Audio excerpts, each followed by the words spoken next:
Hello there, welcome back to World of Warships with Derka, where today we are revisiting the Stalingrad, the legendary tier Soviet heavy cruiser. That's right, it has an R next to it. Fear me. This ship is 2 million global XP at this time, so I have not gotten around to buying it. I might never get there, it depends on what other ships become available for global XP. But one thing is for certain, light cruisers, beware. This is your worst nightmare. Every Minotaur, Colbert, Wusta, and other light cruisers are looking like a snack to these Stellinium shells. The gameplay in the background, it's a bit of a carry with a hefty 3900 base XP, so if you are curious about the destroyer of the light cruiser's hopes and dreams, stick around and let's see how to play her.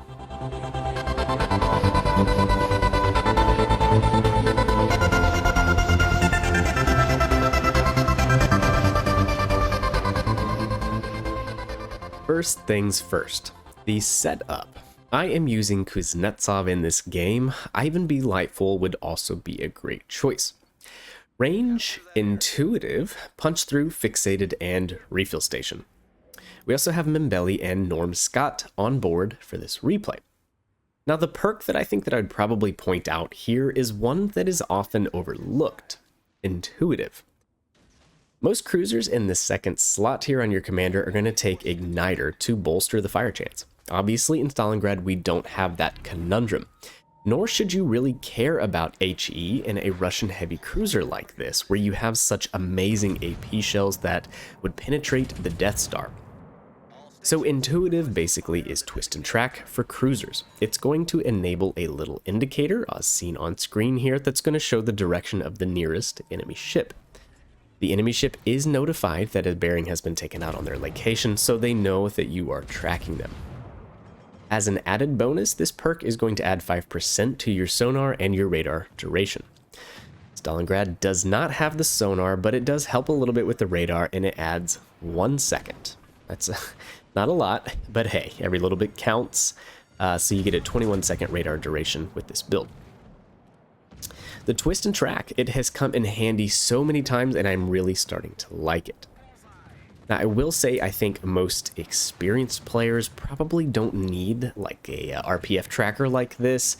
With a little bit of experience, intuition, the ability to read the map, and kind of get inside your enemy's head, these are things that come with thousands of games played. You can infer where most enemy ships are going to be. However, it does help negate some of the sneaky players or the sneaky plays by enemy destroyers, and can kind of help as a little bit of a redundancy in case you miss something. And hey, there are those really good DD players out there that might surprise you, and this will help put them in place. Especially at the beginning of matches, the enemy destroyers are probably going to be out in front, so you will be able to see where they're going at the beginning of matches, and that can help you position. In the middle of matches as well, it's useful. Let's take a little look at this clip. In this game, it was pretty obvious what was happening here. The flank on the other side of Greece totally collapsed, and the battleships were running scared from two shimikazes. It didn't take a genius to figure that out. But as we moved over to kind of support them and helping them, having this intuitive perk helped me to know where in this big open ocean either one of the shimikazes were. It helped me know where I should sail to and where to point my guns. So it is useful. Now, what else would be useful, time for a little bit of a rant, if teammates would be ready to shoot destroyers, or just shoot them in general when they are radared. This particular game, maybe I'm exaggerating, but I think I radared these shimas on 3 separate occasions and really didn't receive any supporting fire. If you don't kill these concealed destroyers when they're lit up, you will lose the game. Okay, enough ranting. Back to intuitive. I don't think players should come to rely on this as a crutch. I think you need to put your time in, learn to read the map, learn to figure out what enemy players would be doing, and it will make you a much better player without totally just relying on this. As a DD player though, keep in mind how this perk works. You know, good cruiser players could be watching what you're doing if it says that you are located on your screen. So in this This particular match, we got 3 games on Sea of Fortune in this one night of playing Stalingrad, and I was starting to enjoy this map more and more. You might notice I'm being a bit of a backline Betty. Derka, what a sissy, you're not helping your team, get up there. Well, that's by design.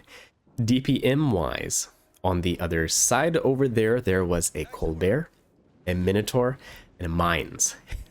Literally 3 ships on the top 5 list of the highest DPM in the game, damage per minute. I would probably need to refigure it, but I'm pretty sure Colbert is number 1, then Minotaur, and Mines is somewhere right in there with the Weimar and the Friesland. I'm not sure exactly which one comes out on top, but still, that is why I'm keeping my distance. High DPM ships like those will really only be a threat to Stalingrad for 3 occasions that I can see. 1, if they're close, they're going to out DPM you and be able to take you down. If they catch you broadside and pump you with AP, the broadside of Stalingrad is actually quite squishy. Or 3, damage over time, if you let them whittle you down. So taking them out would be a big priority. Your biggest defense against these ultra high rate of fire ships and fire chance and British short fused AP is going to be range and good angling. Stalingrad has an exceptionally long main gun range. You can outdistance most any ship in the game. On top of that is the insane shell trajectory and the armor penetration abilities of these shells. Everybody knows that Russian ships kind of have, they're known for having railguns. Ultra long range, flat trajectories, high shell speed, they penetrate a lot of armor. Well, I found an interesting resource basically, wowsft.com, and I can post the link in the description below, but basically it allows you to put in different ships in the game, and it's from the World of Warships PC version, but it carries over to Legends. Most everything that they port is very similar, especially when it comes to very technical things like these, like flight time, shell trajectory, shell speed, drag coefficient, how much armor they penetrate, all of this stuff that is more in depth than I would ever want to get. It's usually the same in PC and on console. So let's nerd out a little bit here together. Looking at this chart, let's just say we are targeting these ships over there at like 15 kilometers. It's kind of about the range that we've been firing at. So at 15 clicks, these 305mm guns on the Stalingrad will penetrate 482 millimeters of armor. Comparison. Iowa, 16-inch guns, 406s. They will penetrate only about 40 millimeters more of armor. So these big, massive battleship guns, the Stalingrad is just right there, right below it on par. One more comparison, the Alaska. That's the direct competitor to Stalingrad, heavy cruiser, legendary tier. Stalingrad just blows it out of the water, penetrating 140 more millimeters of armor. So at long range, these Stalingrad guns are insane, basically, how much armor they can go through. Now, the other interesting thing to see here is the flight time. Stalingrad shells have the shortest flight time to 15 kilometers, under 7 seconds. Alaska shells are a full 2 seconds slower. All this nerd talk basically means Stalingrad has railguns. They are really easy to hit your target at long distance and to punch through a lot of armor. It makes Stalingrad an excellent backline Betty, so call me what you want, but this ship excels at long range combat and it will beat any other ship in this kind of fighting. Now you might note, here I'm saying that, play as a backline Betty from 20 kilometers away. Not necessarily. I really only went to such a far back playstyle when I was really threatened by, again, all these high DPM ships. And before I went that far back, I made sure the destroyer, what was it, a Lo Yang at the beginning of this match, but I made sure the destroyer was dead. We used the radar as a cruiser, as we should, and once he was down, then I could kind of move back and take these guys out at long range. So at this point in the match, the last light cruiser from that side went down. There is a destroyer, a gearing somewhere in front of me. As we can see, our little indicator is pointing. There's a smoke screen over there. So we're just going to kind of move across and take B. We can still be pretty cautious because they don't have a giant points lead. Luckily, since we killed the destroyer early in the game, they never got C, so they never really got to rack up all of those points. So we're going to take our time, move over here. We have radar ready to go.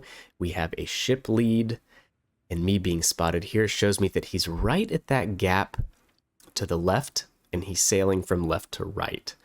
So could be careful for torpedoes here, but gearing torpedoes are pretty slow and not really that fantastic. So we're going to position, try to take B, and see if we can't finish this Bismarck before moving on to the gearing. So yes, the Stalingrad and the Alaska are very dominant right now in the game. On the heels of the Minotaur campaign especially, and the introduction of Colbert.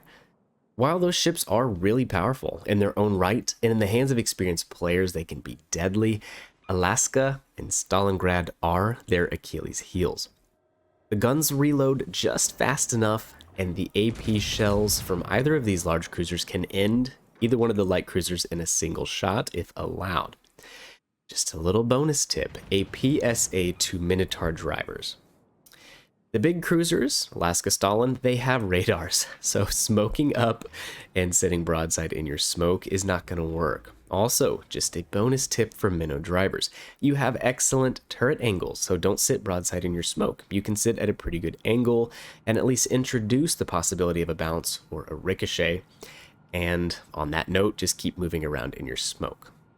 But really, this video is for the glory of heavy cruisers, and glorious this game has been. I said carry, but it looks honestly like I had some very good supporting teammates that helped bring this through, and for that I am grateful. I had several Stalingrad games where the opposite was true, and I know I don't rant in many videos, but radaring destroyers and not getting any assistance is a big pet peeve of mine.